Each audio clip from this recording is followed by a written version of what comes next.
Você não serve nem para limpar meu estábulo, vagabundo!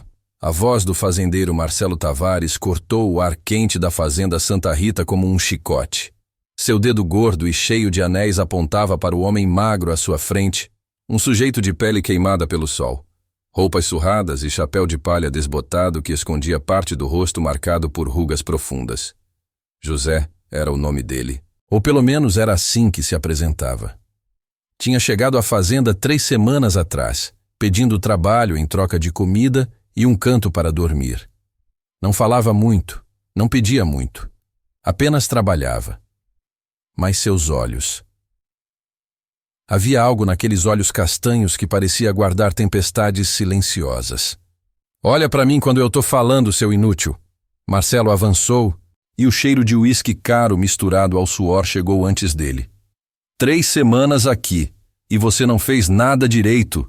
O gado tá doente, as cercas continuam caindo e você fica aí olhando para o céu como se fosse algum tipo de poeta fracassado.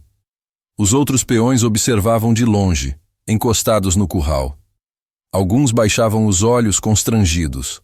Outros, os puxa-sacos do patrão, riam baixinho, cutucando-se com os cotovelos.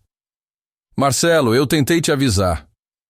A voz de José saiu baixa, calma, mas firme. Os animais estão bebendo água contaminada. A nascente lá do norte tem nada. O fazendeiro cuspiu no chão, bem perto das botas gastas de José. Quem você pensa que é para me dizer como cuidar da minha fazenda? Meu pai construiu isso aqui com as próprias mãos. Meu avô desbravou essa terra. E você?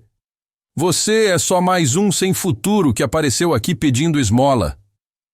O silêncio que se seguiu foi pesado como chumbo derretido. Até os pássaros pareciam ter parado de cantar. José ergueu lentamente o rosto e por um breve instante, apenas um instante, algo mudou em sua expressão. Não era raiva, era algo mais profundo, conhecimento, certeza. Seus bezerros vão começar a morrer em 48 horas, disse ele, com uma tranquilidade assustadora. E não vai ser só eles. Se o gado adulto continuar bebendo daquela água, você vai perder metade do rebanho em 1 semana.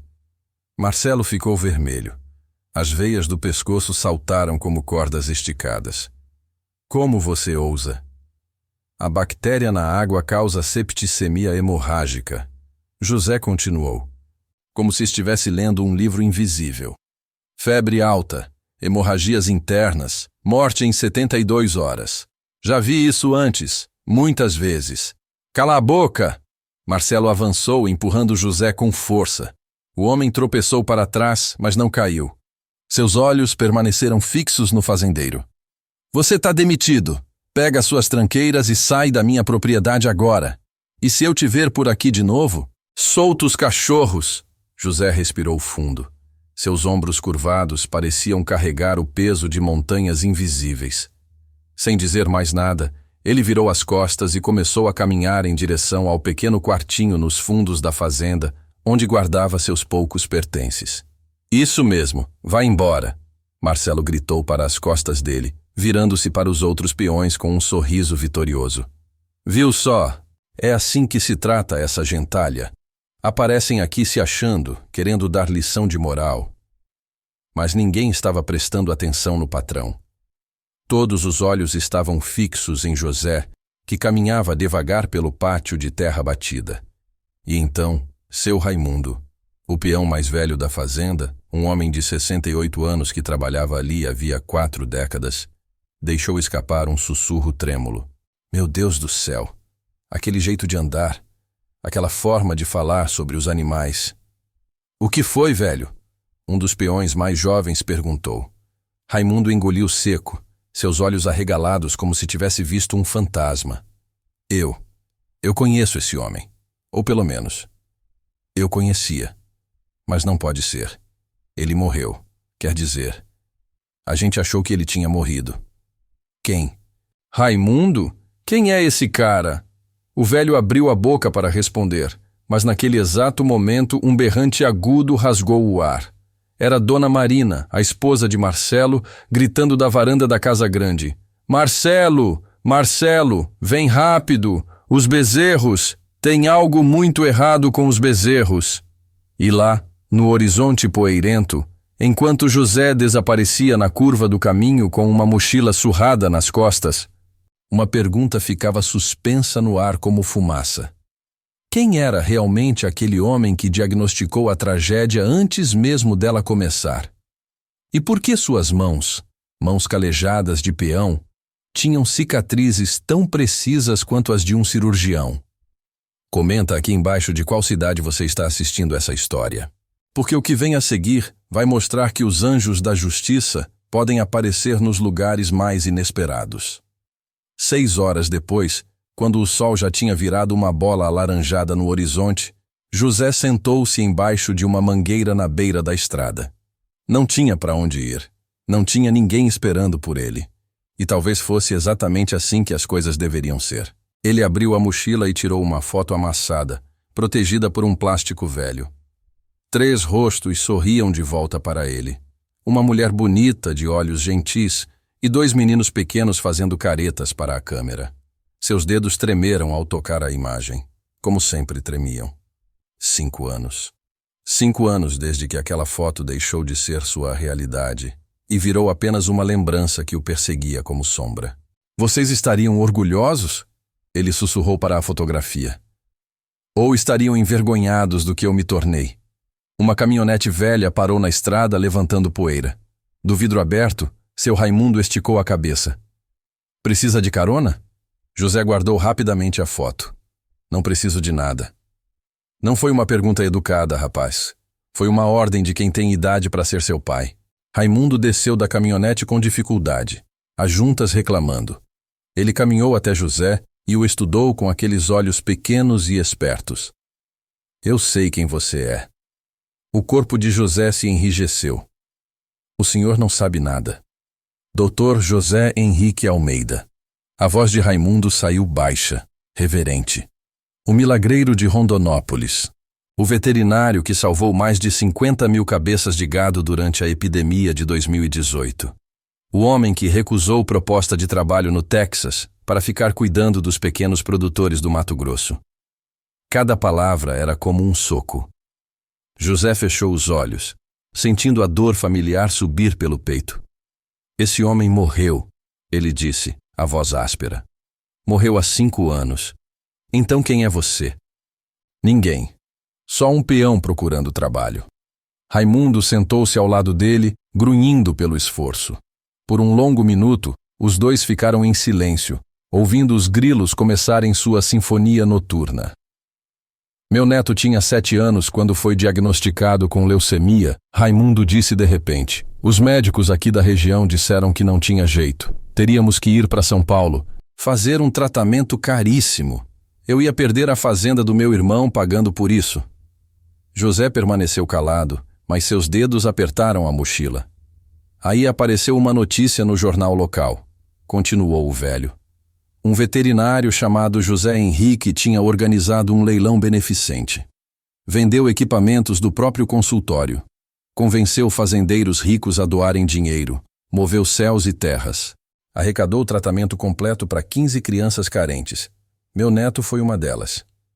Uma lágrima solitária escorreu pelo rosto curtido de José. Ele a limpou rapidamente com raiva. O Joãozinho tá com 15 anos agora. Raimundo sorriu. Joga futebol, tira nota boa na escola. Tudo por causa de você. Não foi por minha causa? A voz de José saiu quebrada. Foi. Foi por causa da minha esposa, Helena. Ela que teve a ideia. Ela que organizou tudo. Eu só assinei os papéis. E onde ela está agora? O silêncio que se seguiu foi ensurdecedor. José abriu a boca, mas nenhum som saiu. Seus olhos voltaram para a foto na mochila e Raimundo entendeu tudo sem precisar de palavras. Sinto muito, filho. Não sinta. José se levantou bruscamente. E não me chame de filho. E não fale desse nome de novo. Aquele homem, o Dr. José Henrique. Ele acabou no mesmo dia que minha família acabou. Ele começou a se afastar, mas Raimundo segurou seu braço com uma força surpreendente para alguém tão velho. Você pode fugir do seu nome, mas não pode fugir do que você é. o velho disse, seus olhos fixos nos de José. E o que você é salvou meu neto, salvou dezenas de famílias. E hoje você tentou salvar o rebanho daquele fazendeiro idiota, mesmo depois de ele ter te humilhado. E de que adiantou? José puxou o braço. Ele não me ouviu. Ninguém nunca ouve. Então talvez seja a hora de fazer eles ouvirem de outro jeito. José parou. Virou-se lentamente. O que você quer dizer? Raimundo caminhou até a caminhonete e voltou com um celular velho. Na tela, um vídeo mostrava os bezerros da fazenda Santa Rita. 3 deles caídos no chão, tremendo, sangue escorrendo pelas narinas. Começou, Raimundo disse simplesmente. Exatamente como você previu. E o Marcelo? O imbecil está desesperado. Já ligou para 3 veterinários da cidade. Nenhum consegue descobrir o que está acontecendo. José ficou pálido. Não era a satisfação que ele sentia. Era horror puro. Porque aqueles animais estavam sofrendo. E ele sabia como parar aquele sofrimento. Não é problema meu. Ele murmurou, mas sua voz não tinha convicção. Não é? Então me diz uma coisa, Dr. José Henrique. Raimundo deu ênfase cruel no nome. Quantos animais inocentes precisam morrer para você continuar se escondendo da sua própria sombra? A pergunta ficou suspensa no ar como uma sentença. E naquele momento, quando a noite caía pesada sobre o cerrado e os primeiros vagalumes começavam a piscar na escuridão, José tomou uma decisão que mudaria não apenas o destino de uma fazenda, mas o rumo completo de sua própria redenção. Mas primeiro, ele precisaria enfrentar o homem que o havia humilhado. E dessa vez, não como um peão invisível. Dessa vez, como quem ele realmente era. A caminhonete de Raimundo atravessou o portão da fazenda Santa Rita às 21h47. As luzes da casa grande estavam todas acesas, e vozes alteradas ecoavam pelo pátio. José desceu do veículo lentamente, cada passo uma batalha contra o instinto de fugir. O curral estava transformado em um caos iluminado por holofotes improvisados. Pelo menos 8 bezerros jaziam no chão em diferentes estágios de agonia. Marcelo Tavares gesticulava freneticamente para 3 homens de jaleco branco. Veterinários locais que José não reconheceu. Tem que fazer alguma coisa, Marcelo gritava. Cada animal desses vale 15 mil reais. Eu vou falir se isso se espalhar para o resto do rebanho. Senhor Tavares, já aplicamos antibióticos de amplo espectro, anti-inflamatórios, soro. Um dos veterinários limpava o suor da testa com as costas da mão, mas sem saber a causa exata. Então descubra a causa. Foi nesse momento que Marcelo virou e viu José parado na entrada do curral. Seu rosto passou por 3 emoções distintas em 2 segundos. Surpresa, raiva e, por um breve instante, algo parecido com alívio desesperado. O que você está fazendo aqui? Ele rugiu, mas sua voz tinha uma nota aguda de desespero. Eu te mandei embora! José não respondeu. Seus olhos já estavam nos animais, catalogando os sintomas com a precisão de uma máquina. Hemorragia nasal, tremores musculares, respiração acelerada e superficial, mucosas pálidas, febre alta. Ele podia ver pelo vapor que subia dos corpos dos bezerros na noite fria. Ele caminhou até o bebedouro, ignorando completamente Marcelo. Pegou um copo plástico abandonado ali perto e coletou uma amostra de água. Cheirou. Observou contra a luz do holofote. Molhou a ponta do dedo e tocou na língua. Ei, eu tô falando com você! Marcelo avançou, mas Raimundo se colocou entre eles. Deixa o homem trabalhar. Trabalhar? Esse vagabundo não é veterinário, é só um peão. Leptospirose secundária complicada com septicemia hemorrágica. José interrompeu, sua voz cortando o ar como bisturi. Ele nem olhou para Marcelo. Seus olhos permaneceram fixos na água. Causada por Leptospira interrogans sorovar pomona, provavelmente transmitida por urina de rato na nascente. Período de incubação de 2 a 3 semanas. Os animais mais jovens são sempre os primeiros a apresentar sintomas, porque o sistema imunológico deles ainda não está totalmente desenvolvido. Os 3 veterinários se entreolharam, claramente confusos. Um deles, o mais velho, franziu a testa. Espera, como você pode ter certeza? A água tem pH ligeiramente alcalino e um cheiro característico de matéria orgânica em decomposição. José continuou, ainda sem olhar para ninguém. A bactéria sobrevive por semanas em água estagnada com pH entre 7 e 8.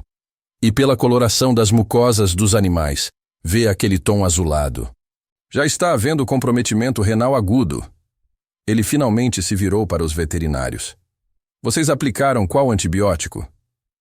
Penicilina G-procaína, respondeu o mais jovem, ainda processando o que estava ouvindo. José balançou a cabeça.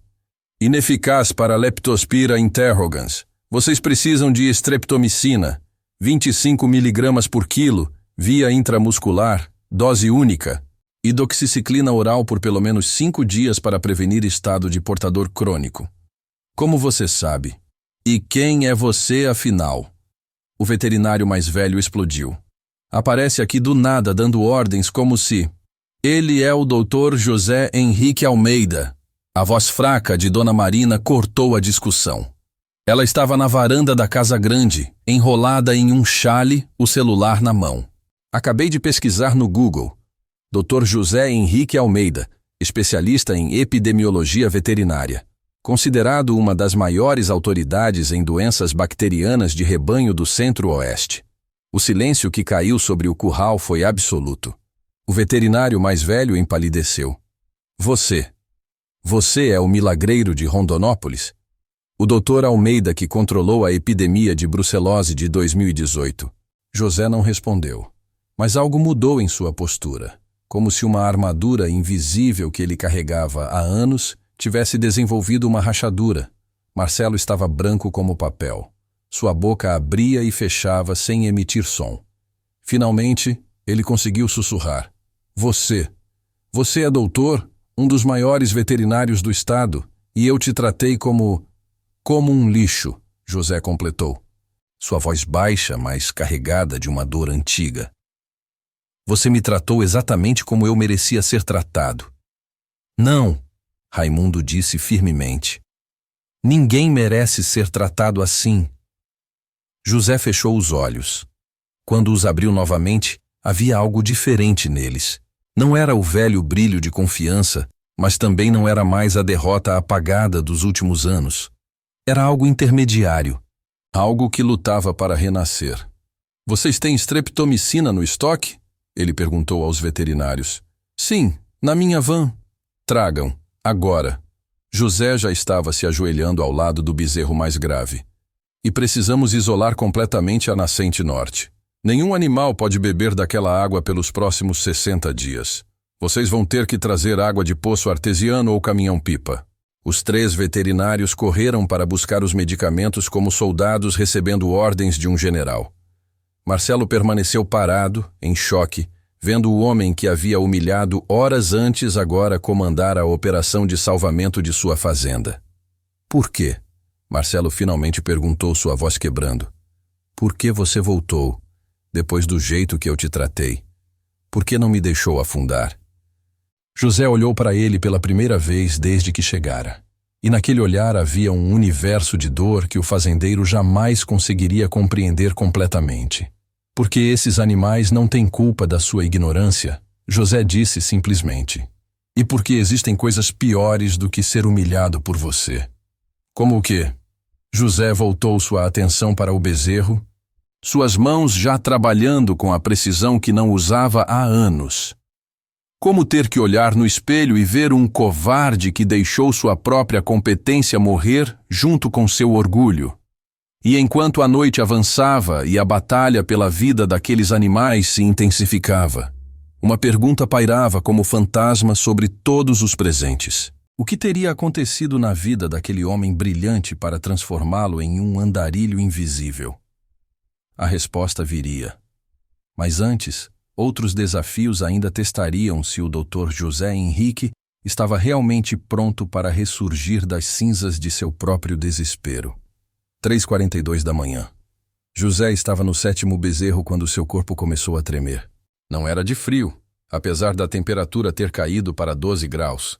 Era exaustão física e emocional, 5 anos de sobrevivência à base de trabalho braçal e comida escassa cobrando seu preço. Você precisa descansar. Um dos veterinários, que tinha se apresentado como Dr. Paulinho, tocou seu ombro com cuidado. Ainda faltam 3, José respondeu, mas sua voz saiu arrastada. As mãos tremiam enquanto preparava a próxima injeção de streptomicina.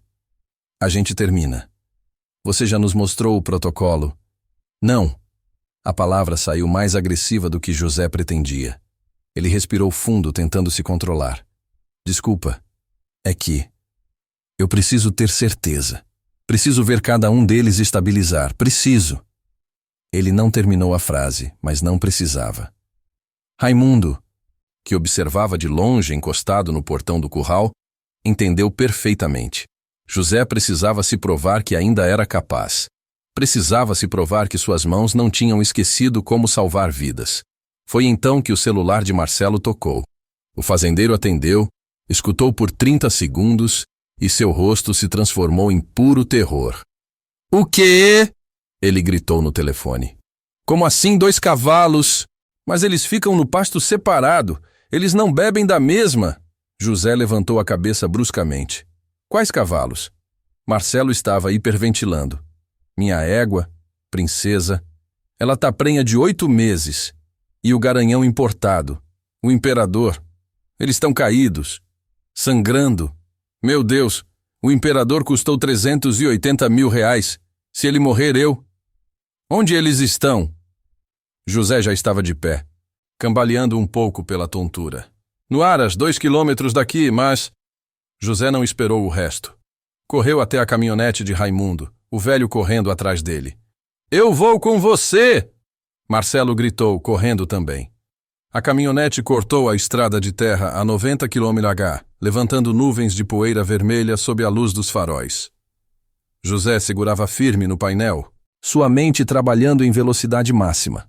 Cavalos no pasto separado. Fonte de água diferente. Mas mesmo os sintomas. Como? A resposta veio como um raio. Ração. Tem que ser pela ração contaminada. O quê? Marcelo se inclinou do banco de trás. Se a bactéria contaminou o depósito de ração e vocês usam a mesma ração para cavalos e gado jovem.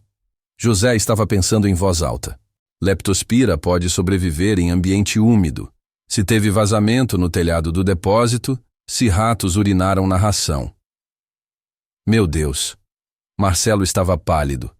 A gente teve um problema no telhado do galpão mês passado.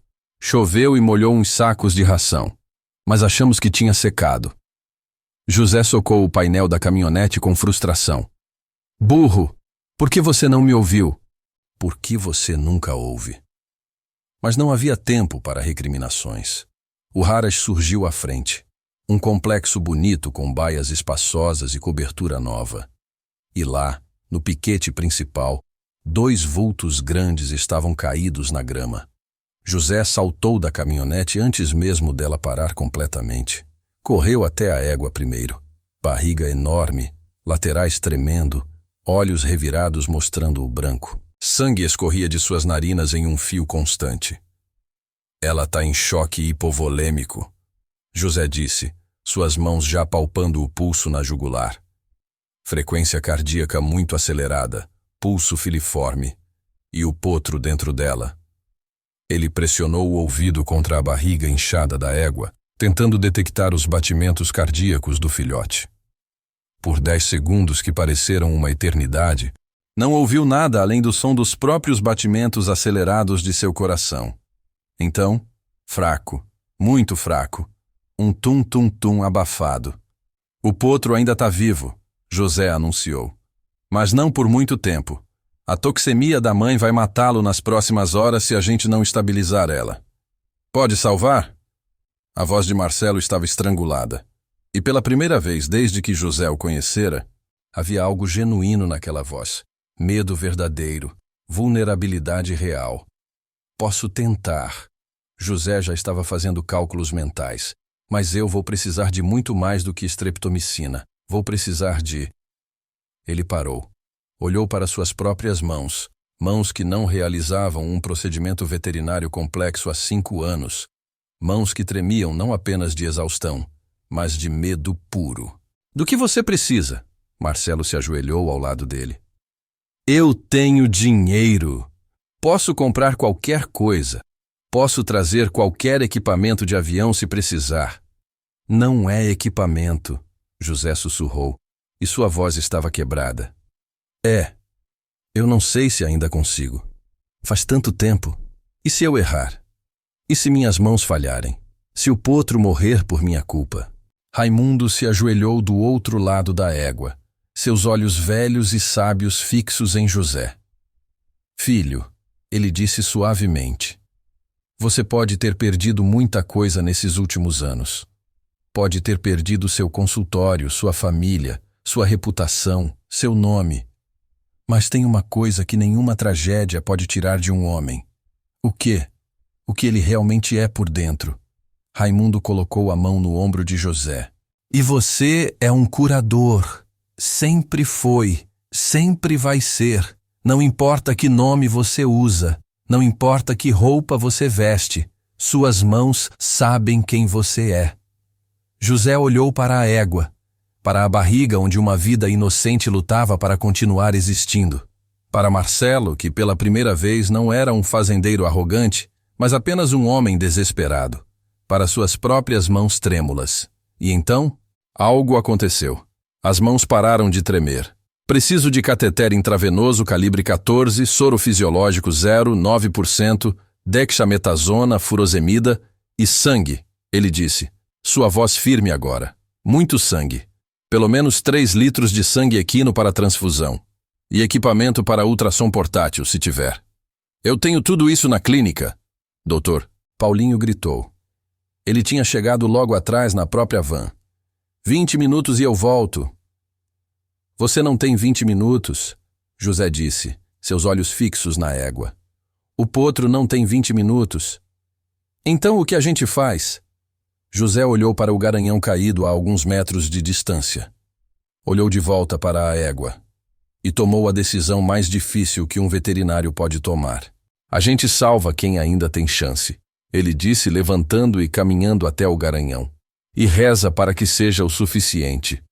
Mas seria o suficiente salvar um animal enquanto o outro estava morrendo? Seria o suficiente ser bom em sua profissão quando o peso do passado ainda esmagava seu peito como uma pedra? As próximas horas responderiam essas perguntas e revelariam se o doutor José Henrique Almeida estava realmente renascendo, ou apenas adiando o inevitável encontro com seus próprios demônios. O garanhão imperador era uma obra-prima da natureza. Mesmo agonizando, sua musculatura definida e pelagem negra reluzente mostravam por que valia quase R$500 mil. Mas valor monetário não significava nada para José naquele momento. Tudo que ele via era uma criatura sofrendo. Me passa a lanterna, ele ordenou. E Marcelo obedeceu imediatamente. O tom de comando na voz de José não admitia questionamento. Com a luz, José examinou as mucosas do garanhão. Puxou a pálpebra para verificar a coloração da conjuntiva. Pressionou a gengiva para testar o tempo de preenchimento capilar. 3 segundos. Muito lento. Choque compensado entrando em fase descompensada. Ele tá pior que a égua, José murmurou. Coagulação intravascular disseminada. Olha essas petequias na pele. Ele apontou pequenos pontos vermelhos espalhados pela barriga do animal. Os vasos sanguíneos dele estão se rompendo por dentro. Em português, doutor, Marcelo implorou. Ele está sangrando internamente. Se não reverter isso nas próximas 2 horas, os órgãos vitais começam a falhar. Rim primeiro, depois fígado, depois coração. E dá para reverter? José não respondeu. Suas mãos já estavam trabalhando, palpando a jugular do garanhão, procurando o ponto exato para inserir o catéter. Mas algo estava errado. A veia estava colabada, murcha pela desidratação severa e queda de pressão. Ia ser quase impossível acertar no escuro sem equipamento adequado. Não consigo achar a veia, ele admitiu, frustração sangrando em sua voz. Tá muito colabada, preciso de... E então ele parou, fechou os olhos e fez algo que não fazia há exatos 5 anos. Confiou em si mesmo. Seus dedos começaram a se mover pela jugular do garanhão com uma delicadeza quase sobrenatural. Não estava usando visão. Estava usando pura memória tátil. Anos de experiência codificados nas pontas dos dedos, músculo e osso lembrando o que a mente consciente tinha tentado esquecer. Ali, ele sussurrou, e a agulha deslizou na veia no primeiro movimento. Marcelo soltou o ar que estava prendendo. Até doutor Paulinho, que tinha acabado de chegar correndo com as malas de equipamento, ficou impressionado. Isso foi perfeito. O veterinário mais jovem disse com admiração. Punção venosa às cegas em veia colabada. Eu não conseguiria fazer isso nem com ultrassom. Mas José já tinha passado para a próxima etapa. Soro fisiológico fluindo rápido na veia. Dexametasona para controlar a inflamação. Streptomicina na dosagem correta para o peso do animal. Cada movimento era preciso, econômico, perfeito. Como você sabe tudo isso? Marcelo observava maravilhado. Quer dizer, eu sei que você é veterinário, mas isso é diferente. É como se você pudesse ver dentro do animal. Não é ver, José respondeu, sem tirar os olhos do trabalho. É entender. É saber que cada sintoma conta uma história. O corpo não mente. Ele sempre grita a verdade, se você souber escutar. 20 minutos depois, o garanhão começou a mostrar sinais de melhora. A respiração ficou menos ofegante. As mucosas começaram a recuperar um pouco de cor. Ainda não estava fora de perigo, mas a curva tinha mudado de descendente para horizontal. Ele vai sobreviver, José anunciou. Mas vai precisar de cuidados intensivos pelos próximos 5 dias.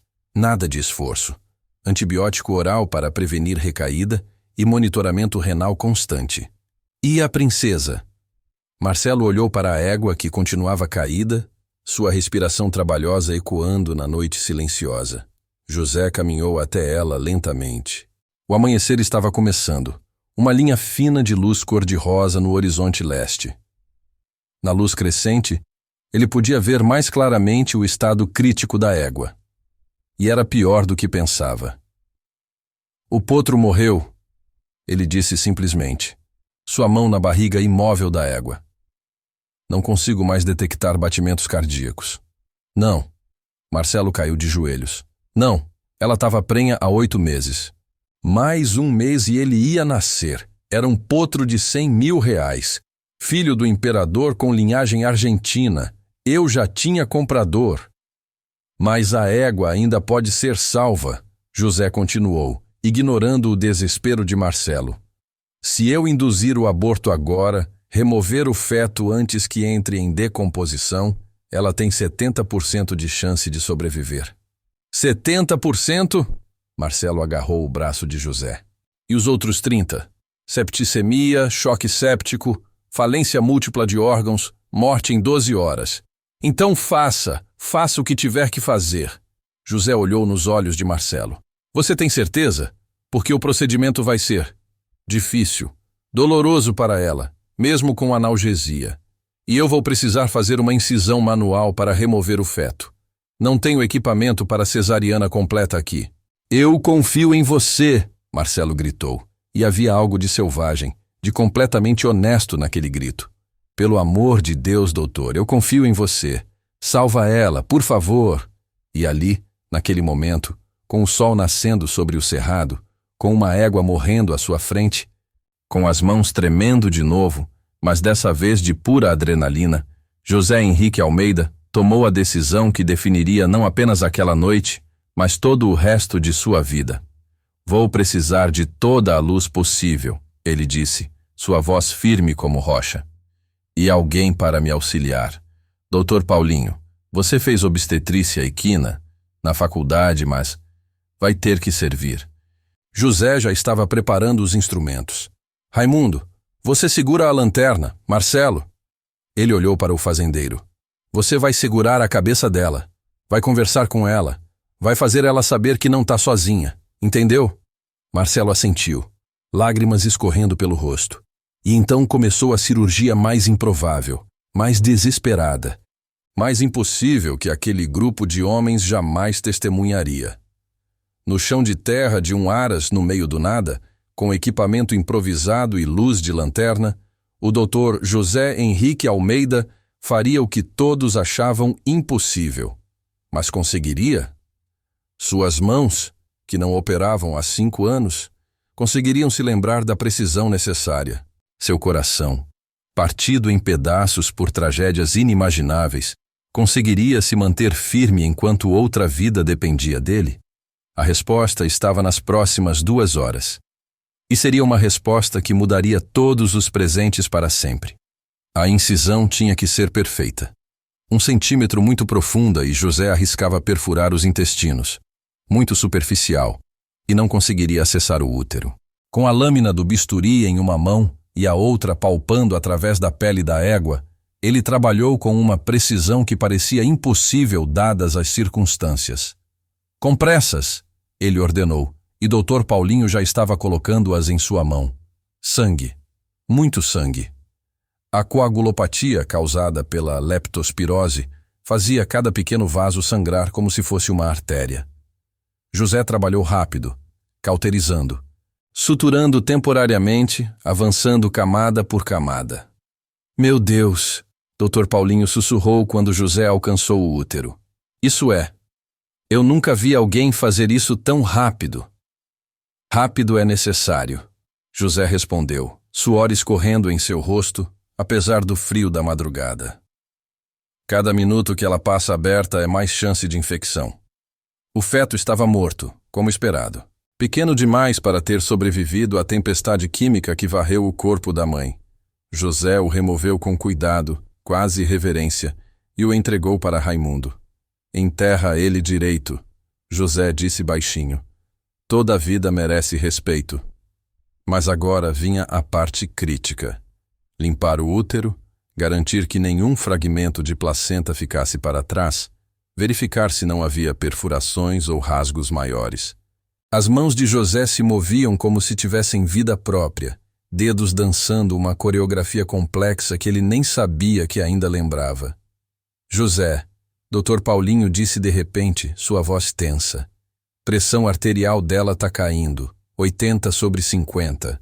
Ela não tá compensando a perda sanguínea. Quanto de sangue a gente tem para a transfusão? 2,5 litros. Não vai ser suficiente. José continuou trabalhando, mas sua mente estava calculando em velocidade máxima. Ela vai precisar de pelo menos 4 litros. Vocês têm mais cavalos doadores? Tenho, Marcelo respondeu imediatamente. Tenho 10 cavalos no estábulo sul. Todos saudáveis, vacinados. Tipo sanguíneo? Marcelo congelou. Eu não sei. José fechou os olhos por um segundo.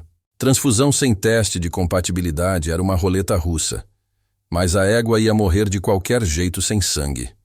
Às vezes, a medicina era sobre escolher entre 2 riscos terríveis e torcer para que a sorte estivesse do seu lado.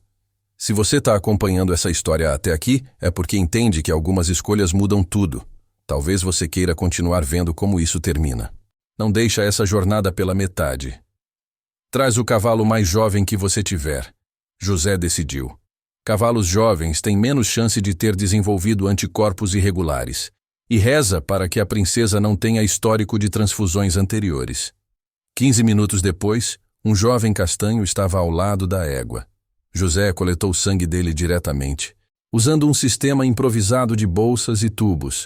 Não era o ideal, longe disso, mas era o possível. Se ela tiver reação hemolítica... Dr. Paulinho começou. Eu sei. José cortou, mais ríspido do que pretendia. Eu sei todos os riscos, mas qual é a alternativa? Deixar ela morrer com certeza ou dar uma chance de 60% de sobreviver? A transfusão começou. Por 5 minutos, 5 minutos eternos, todos prenderam a respiração.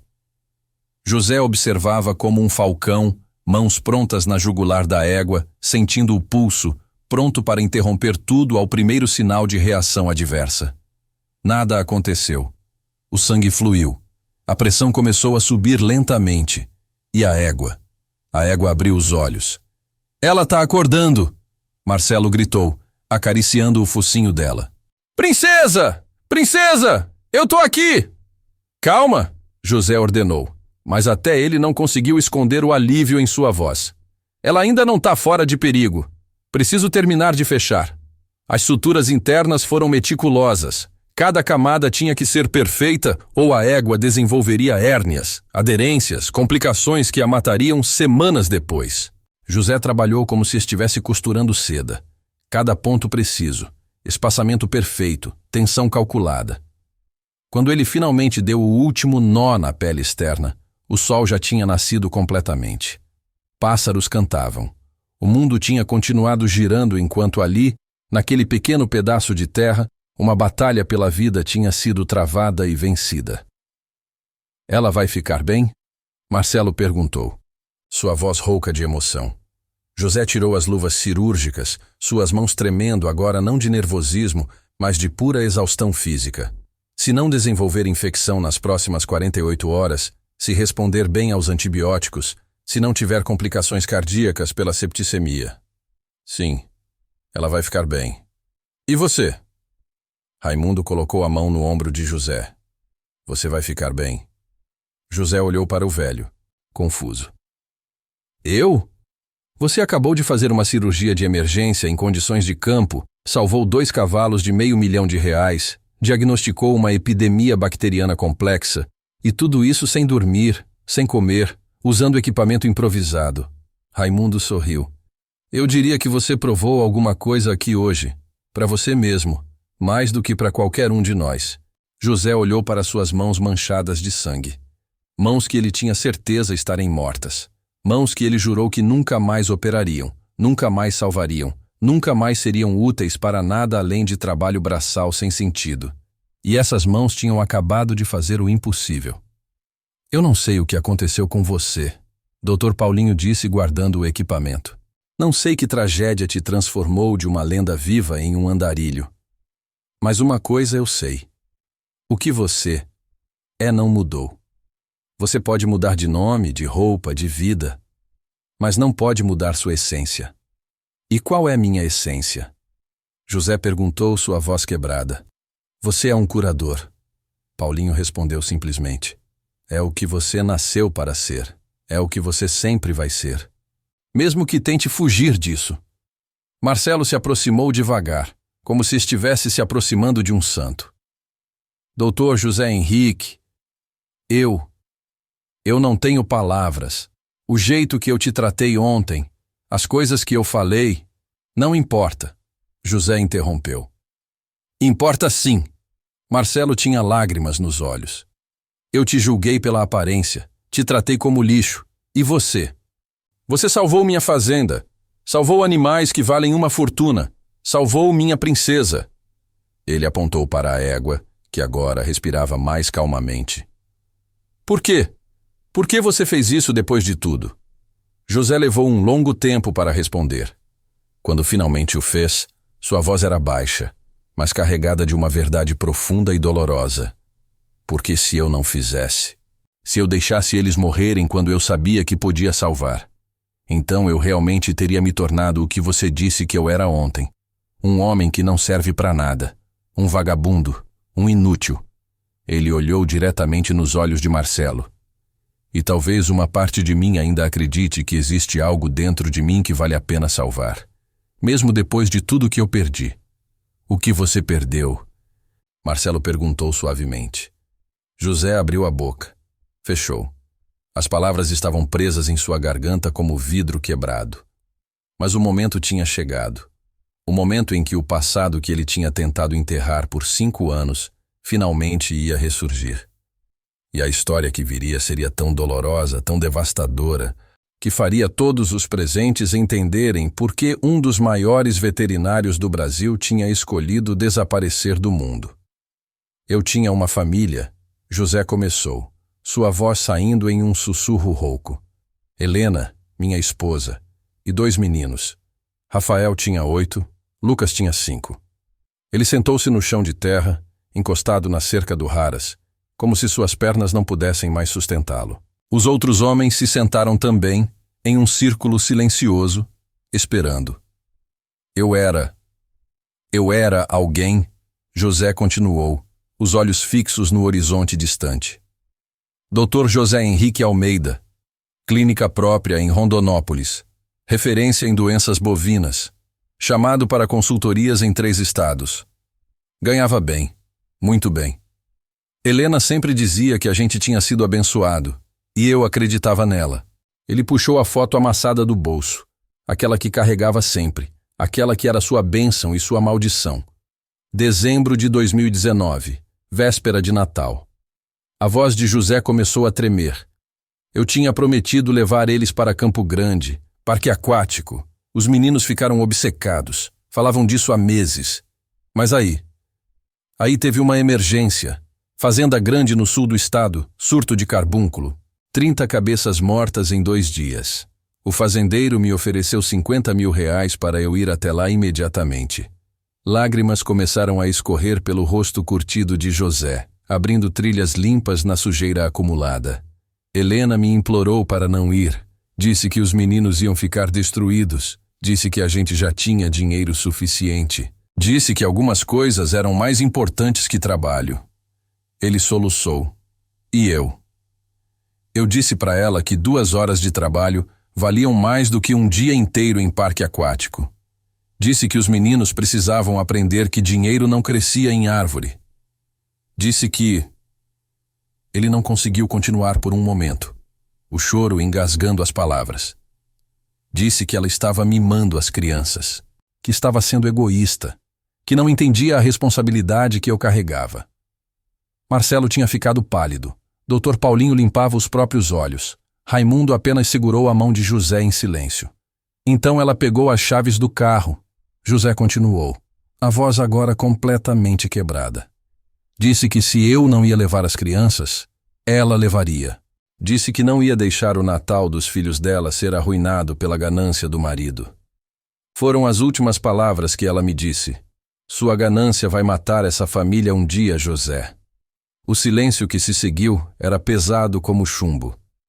BR-163, altura de Jaciara, José sussurrou. Caminhão com falha nos freios, descendo a serra. O motorista tentou desviar. Não conseguiu. Batida frontal. 120 km/h. Ele olhou para a foto em suas mãos tremendo. Rafael morreu na hora. Impacto no crânio. Lucas durou 6 horas no hospital. Hemorragia interna. Helena ficou 3 dias em coma. E quando acordou? Quando finalmente acordou? A voz de José falhou completamente. A primeira coisa que ela me perguntou foi: os meninos estão bem? E eu tive que olhar nos olhos da mulher que eu amava e dizer: não, eles morreram. E foi minha culpa. Não, Marcelo sussurrou. Não foi sua culpa. Foi um acidente. Culpa minha, José gritou. E a dor naquele grito era tão crua que todos recuaram. Se eu tivesse ido com eles, se eu tivesse dirigido, se eu não tivesse sido tão idiota, tão ambicioso, tão obcecado com dinheiro e reputação, eles estariam vivos. Ele socou o chão, depois socou de novo, até Raimundo segurar seus pulsos. Helena sobreviveu mais 10 dias, José continuou, agora apenas chorando silenciosamente. Mas ela nunca voltou a falar comigo, nunca mais me olhou, virava o rosto quando eu entrava no quarto, e no 10º dia. No 10º dia, ela simplesmente fechou os olhos e morreu. Os médicos disseram que foi embolia pulmonar. Mas eu sei a verdade. Qual verdade? Dr. Paulinho perguntou suavemente. Ela morreu de coração partido. Morreu porque não queria mais viver em um mundo onde os filhos dela estavam mortos. Morreu porque não conseguia mais olhar para o homem que escolheu o trabalho ao invés da família. José limpou o rosto com as costas das mãos sujas. A notícia se espalhou. Jornal local, jornal estadual. Tragédia na família do renomado veterinário. Todo mundo mandando condolências, todo mundo oferecendo ajuda. Mas ninguém sabia da verdade. Ninguém sabia da discussão. Ninguém sabia que eu tinha mandado eles irem sem mim. Ele olhou para Marcelo. Aí começaram os rumores. Começou pequeno, cochichos em eventos profissionais. O Dr. José não parece o mesmo. Ele está bebendo demais. Ele não tem mais a mesma precisão. Perdi 2 pacientes em um mês. Casos que eu normalmente salvaria dormindo. Mas minha cabeça não estava mais ali. Estava naquela curva da BR-163. Estava no hospital. Estava no cemitério onde enterrei minha família inteira em 3 caixões separados. Até que um dia, ele continuou. Um fazendeiro me acusou de negligência. Disse que uma vaca dele tinha morrido porque eu tinha dado o diagnóstico errado. Ele estava certo. Eu tinha dado o diagnóstico errado, porque eu tinha operado com ressaca. Porque eu não conseguia mais me importar se um animal vivia ou morria quando minha própria família estava morta. Ele entrou com processo. Conselho Regional de Medicina Veterinária abriu investigação. E eu simplesmente desisti. Não me defendi. Não contestei. Apenas assinei o termo de suspensão voluntária da licença. Vendi a clínica por 1/3 do valor. Paguei todas as dívidas. E desapareci. José olhou para suas mãos. Mãos que tinham acabado de salvar 2 cavalos valiosos. Durante 5 anos, eu fui de cidade em cidade, de fazenda em fazenda, trabalhando como peão. Nunca ficava em lugar nenhum mais de 2 meses. Nunca contava para ninguém quem eu tinha sido, porque eu não merecia mais ser aquele homem. Porque cada animal que eu via me lembrava do que eu tinha perdido por causa da minha arrogância. Ele encarou Marcelo diretamente. Então, quando você me chamou de vagabundo ontem, quando você disse que eu não servia para nada, uma parte de mim pensou, ele está certo. Ele finalmente está falando a verdade que todo mundo já sabe, mas tem medo de dizer. O fazendeiro estava chorando abertamente agora, sem vergonha. Eu sinto muito, Marcelo sussurrou. Meu Deus, eu sinto tanto. Não sente, José disse levantando lentamente. Porque você me deu um presente ontem. Um presente terrível, mas necessário. Que presente? José olhou para a égua princesa, dormindo tranquilamente depois da cirurgia. Olhou para o garanhão imperador, respirando calmamente. Olhou para suas próprias mãos manchadas de sangue. Você me deu uma razão para parar de correr, ele disse. Você me deu uma chance de descobrir se ainda existe algo dentro de mim que vale a pena salvar. Se minhas mãos ainda podem curar, mesmo que meu coração esteja partido. Se eu ainda posso ser útil, mesmo que não possa mais ser feliz. Ele virou-se para todos os presentes.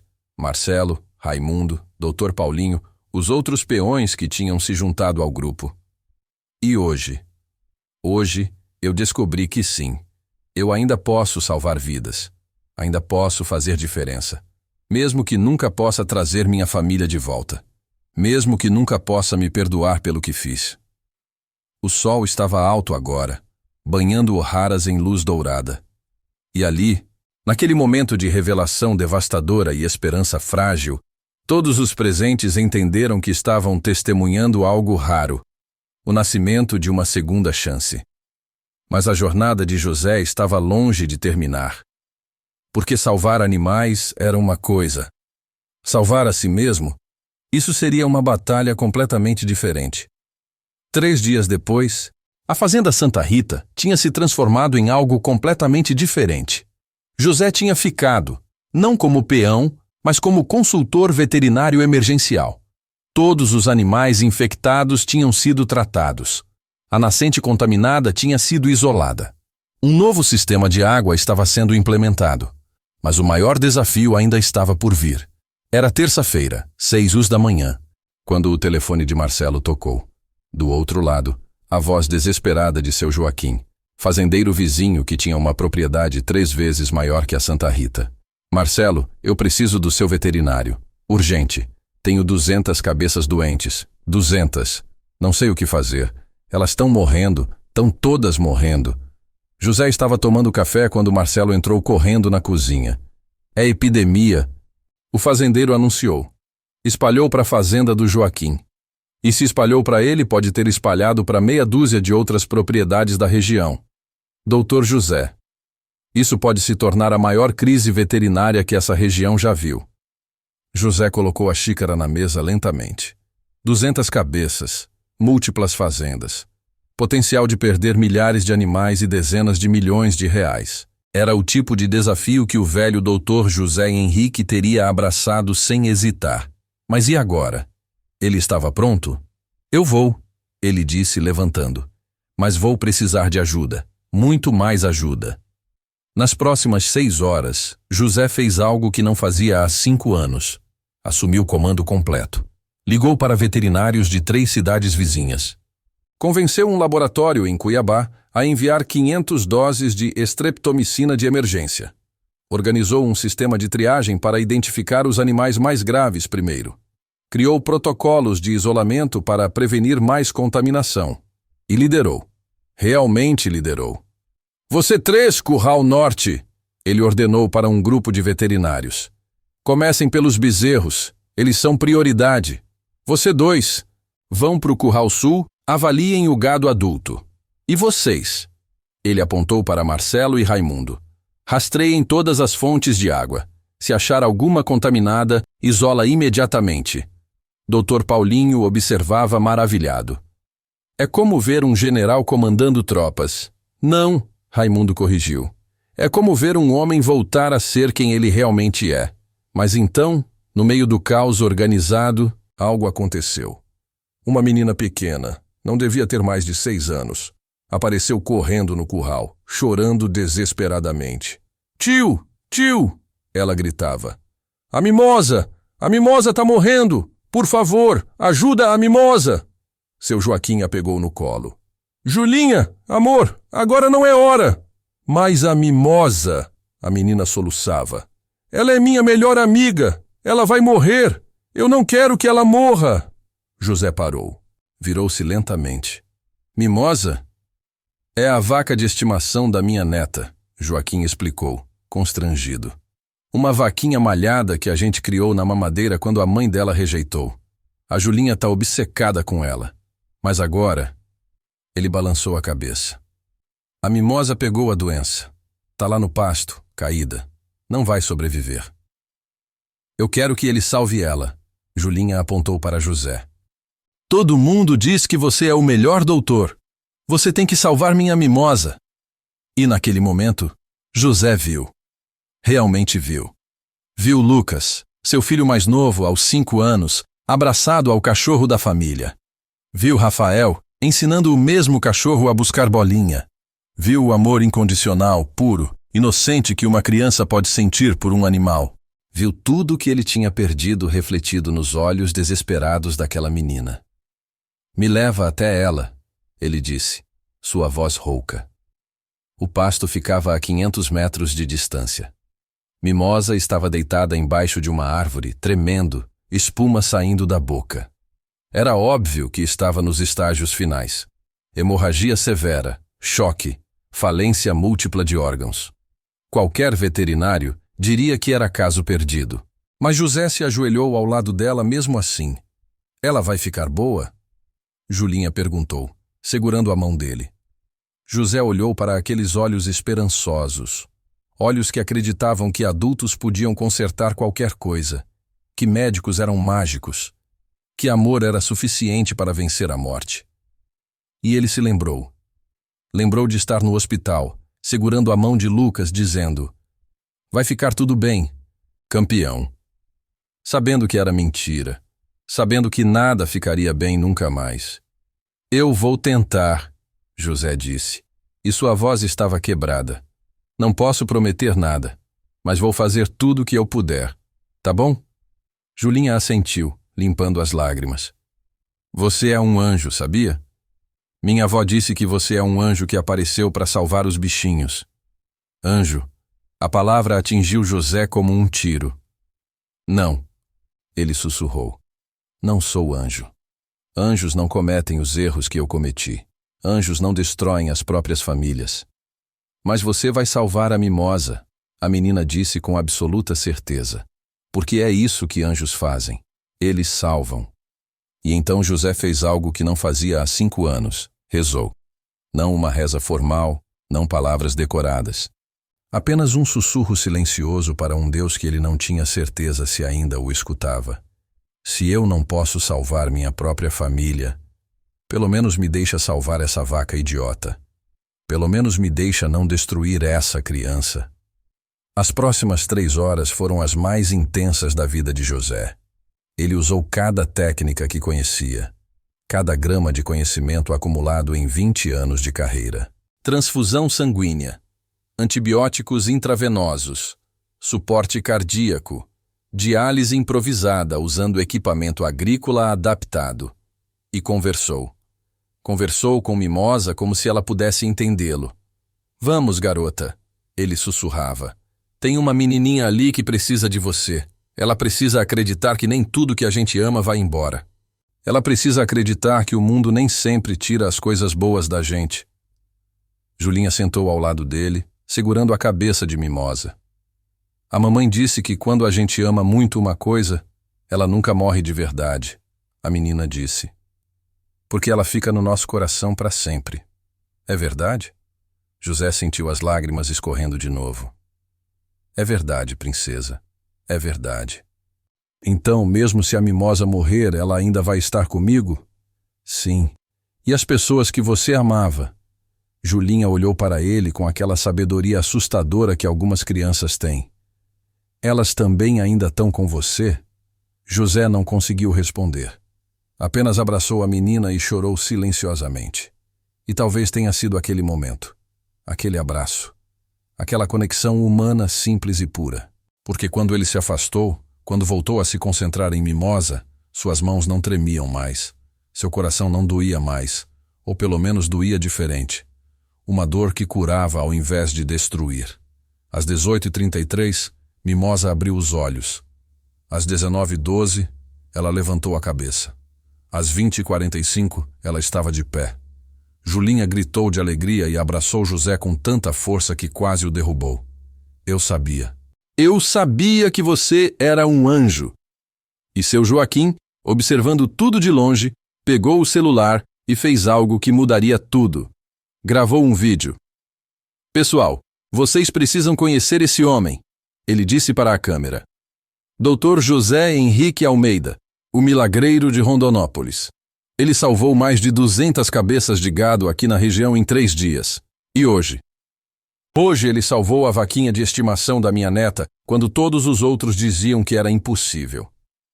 Ele virou a câmera para José, que estava sendo abraçado por Julinha, enquanto Mimosa comia capim tranquilamente ao fundo. Esse é um homem que escolheu desaparecer do mundo, mas o mundo precisa dele. E eu vou fazer de tudo para que as pessoas saibam que ele voltou. O vídeo foi postado no Facebook às 21 horas. Às 22 tinha 1000 visualizações. Meia-noite, 50.000.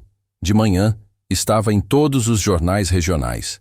E na semana seguinte, uma equipe de reportagem da Rede Globo estava na porta da fazenda Santa Rita, querendo entrevistar o veterinário lendário que tinha ressurgido das cinzas.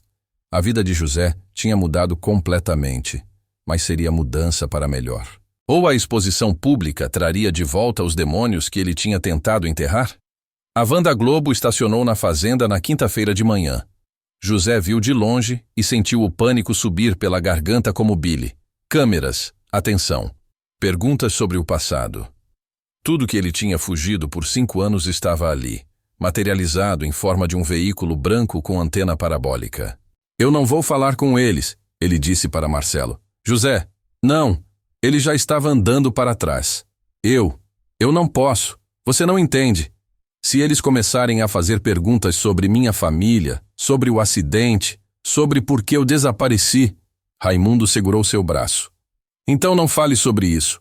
Fale sobre o que você está fazendo, sobre os animais que você salvou, sobre a diferença que você fez. Eles vão descobrir. José estava hiperventilando. Vão pesquisar, vão achar as notícias antigas, vão mostrar as fotos da minha família, vão transformar minha tragédia em entretenimento. Ou, uma voz feminina disse atrás dele, a gente pode simplesmente respeitar sua privacidade e focar no que realmente importa. José se virou. Uma mulher de uns 40 anos, cabelo preso, roupa social simples, estava ali com um sorriso gentil. Sem câmera, sem microfone, apenas ela. Sou Fernanda Reis, produtora, ela se apresentou. E antes de você sair correndo, deixa eu falar uma coisa. Eu sei tudo. Sei sobre Helena, sei sobre Rafael e Lucas, sei sobre o acidente, pesquisei tudo antes de vir aqui. José ficou gelado. E não vou mencionar nada disso na reportagem, ela continuou. A não ser que você queira, porque essa história não é sobre tragédia, é sobre recomeço. É sobre um homem brilhante que tinha todos os motivos para desistir, mas escolheu voltar e fazer diferença. Por quê? José perguntou desconfiado. Por que você faria isso? Tragédia vende, lágrima dá ibope. Fernanda hesitou. Então puxou o celular e mostrou uma foto. Uma menininha de uns 7 anos, sorrindo com um cachorro velho no colo. Minha filha, Beatriz, ela disse. E esse é o Thor. Ele tinha 15 anos. Estava morrendo de câncer. Todos os veterinários diziam que o melhor era sacrificar. Mas eu achei um veterinário que disse, vamos tentar, vamos dar a ele mais uns meses bons. E deu certo. Thor viveu mais 8 meses. 8 meses de felicidade. E quando finalmente chegou a hora, ele estava dormindo na cama da Bia, sem dor. Ela guardou o celular. Aquele veterinário me ensinou que a medicina não é sobre estatísticas. É sobre dar esperança quando todo mundo já desistiu. E pelos vídeos que eu vi, pelos relatos que eu coletei. Você é esse tipo de veterinário. Então eu vou contar essa história. A história do homem que voltou para dar esperança. José limpou os olhos rapidamente. E se eu não quiser aparecer? Então a gente filma só as suas mãos trabalhando. Só sua voz falando sobre os animais. Não precisa mostrar seu rosto se você não quiser. Foi assim que aconteceu. A reportagem filmada em 3 dias, mostrando José, sempre de costas ou com o rosto desfocado, trabalhando, tratando animais, ensinando outros veterinários. E no final, sentado naquela cerca do Raras, com mimosa pastando ao fundo, falando diretamente para a câmera, mas apenas de perfil, meio sombreado. A medicina veterinária me ensinou uma coisa, ele disse, sua voz firme. Os animais não guardam rancor. Não importa quantas vezes você falha, quantas vezes você cai, quantas vezes você some. Quando você volta e estende a mão, eles confiam de novo. Eles te dão uma segunda chance, e uma terceira, e uma quarta. Ele olhou para a câmera, seus olhos brilhando com lágrimas não derramadas. Talvez seja a hora da gente aprender isso com eles. Talvez seja a hora de darmos segundas chances para os outros. E para nós mesmos. A reportagem foi ao ar no domingo, no Fantástico. 15 minutos de história inspiradora. E terminou com um letreiro. Dr. José Henrique Almeida está oferecendo consultorias veterinárias gratuitas para pequenos produtores da região. Para mais informações, procure a Associação de Produtores Rurais de Rondonópolis. O telefone da associação não parou de tocar na segunda-feira. 243 ligações em um dia. Pequenos fazendeiros. Famílias que estavam perdendo animais e não tinham dinheiro para veterinário particular. Pessoas que tinham visto a reportagem e pensaram: finalmente alguém que se importa com a gente. Na terça-feira, José estava em um pequeno sítio a 50 quilômetros de Rondonópolis, tratando 3 vacas doentes de uma viúva que pagava as contas vendendo leite. Ela tentou lhe pagar com 3 potes de doce de leite caseiro e José aceitou como se fossem barras de ouro. Na quarta, ele estava em um assentamento do MST, ajudando 20 famílias a vacinar um rebanho comunitário. Eles fizeram um almoço coletivo em sua homenagem, e José comeu a melhor feijoada de sua vida, sentado no chão de terra batida, conversando com crianças que o tratavam como herói. Na quinta, Marcelo o chamou em seu escritório. Eu tenho uma proposta, o fazendeiro disse. Quero construir um centro veterinário aqui na fazenda, com você como diretor. Consultas gratuitas para pequenos produtores. Atendimento de emergência 24 horas. Treinamento para novos veterinários. Tudo financiado pelos lucros da minha própria fazenda. José ficou em silêncio por um longo momento. Por quê? Ele finalmente perguntou. Porque você me mostrou que eu estava usando minha riqueza do jeito errado. Marcelo respondeu. Eu gastava milhões em cavalos importados, equipamento de luxo, ostentação. Mas nunca parei para pensar em usar esse dinheiro para ajudar, para fazer diferença. Ele colocou um papel na mesa. Planta arquitetônica de um prédio bonito, funcional. Eu já conversei com o engenheiro. Posso começar a construção mês que vem. Em 6 meses a gente tem uma clínica funcionando. Não vai ser luxo, mas vai ser eficiente e vai ser útil. José olhou para a planta. Olhou para Marcelo. Olhou pela janela onde podia ver os currais, os pastos, os animais pastando tranquilamente. Centro de Recuperação Veterinária Santa Rita.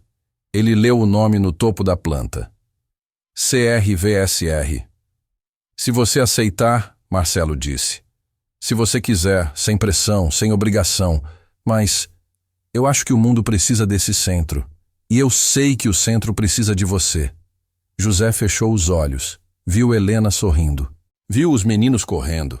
Viu tudo o que ele tinha perdido. Mas pela primeira vez em 5 anos também viu algo mais. Um futuro. Não um futuro feliz. Ele nunca seria completamente feliz de novo. Mas um futuro útil. Um futuro com propósito. Tem uma condição, ele disse, abrindo os olhos. Qual? A gente chama de Centro de Recuperação Helena, Rafael e Lucas. Sua voz tremeu ao falar os nomes. Se vou fazer isso, se vou realmente voltar, precisa ser em honra deles. Precisa ser o legado que eles mereciam ter. Marcelo sorriu, lágrimas nos olhos. Feito. E foi assim que, 6 meses depois, em uma tarde ensolarada de junho, o Centro de Recuperação, Helena, Rafael e Lucas, abriu suas portas pela primeira vez. 200 pessoas compareceram à inauguração. Pequenos fazendeiros, famílias, crianças, outros veterinários. E Julinha, agora com 7 anos, cortando a faixa de inauguração ao lado de Mimosa, que tinha virado o mascote oficial do centro. Mas a história não terminava ali. Na verdade, estava apenas começando, 2 anos depois. O Centro de Recuperação, Helena, Rafael e Lucas, tinha se tornado referência em 3 estados. Não pela luxúria. As instalações eram simples, funcionais. Mas pela competência, pelo cuidado e principalmente pela filosofia, nenhum pequeno produtor seria virado embora por falta de dinheiro. José estava no consultório principal quando Raimundo entrou segurando um envelope pardo. Chegou pelo correio, o velho disse. É da Universidade Federal de Mato Grosso. José abriu, leu, releu, olhou para Raimundo com os olhos arregalados. Eles querem que eu seja professor visitante, ele sussurrou. Querem que eu dê um curso sobre epidemiologia veterinária para a próxima geração de veterinários. E qual é o problema? Eu não sei se consigo. Ficar na frente de uma sala cheia de estudantes. Ensinar. Ser exemplo. José balançou a cabeça. Como eu posso ser exemplo de alguma coisa? Você salvou mais de 3.000 animais nos últimos 2 anos, Raimundo disse firmemente. Treinou 62 veterinários. Criou protocolos que estão sendo usados em 4 estados. E mais importante, ele apontou pela janela, onde uma fila de pessoas esperava atendimento. Você deu esperança para centenas de famílias que estavam desesperadas. Mas eu não trouxe minha própria família de volta, José sussurrou. Não, Raimundo concordou. Mas você honrou a memória deles de um jeito que importa. Todo animal que você salva, toda família que você ajuda, toda criança que não perde seu bichinho favorito. É como se Helena, Rafael e Lucas estivessem vivendo através do seu trabalho. José olhou para a parede do consultório, onde 3 fotos estavam penduradas. Helena sorrindo no dia do casamento.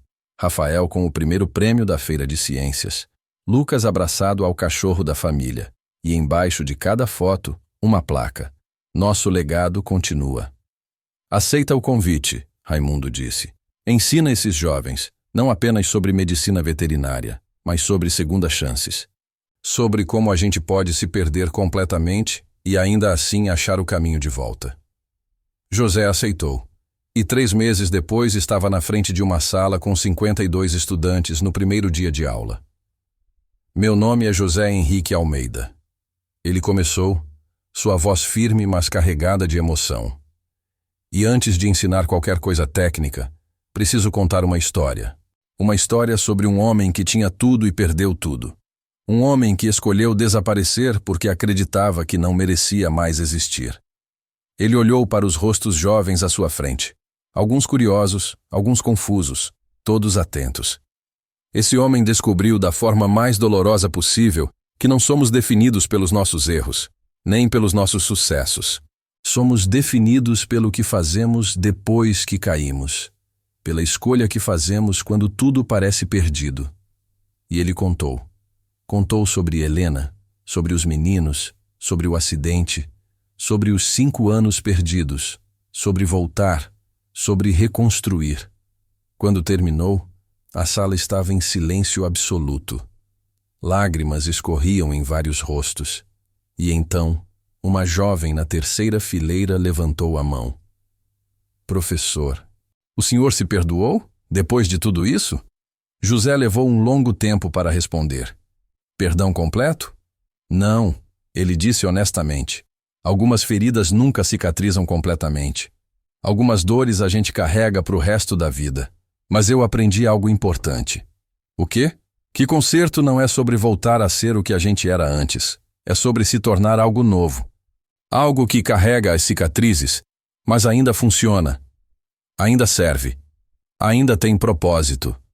Ele sorriu. Um sorriso pequeno, triste, mas genuíno. Eu nunca vou ser o Dr. José Henrique que eu era antes do acidente. Aquele homem morreu naquela curva da BR-163 junto com minha família.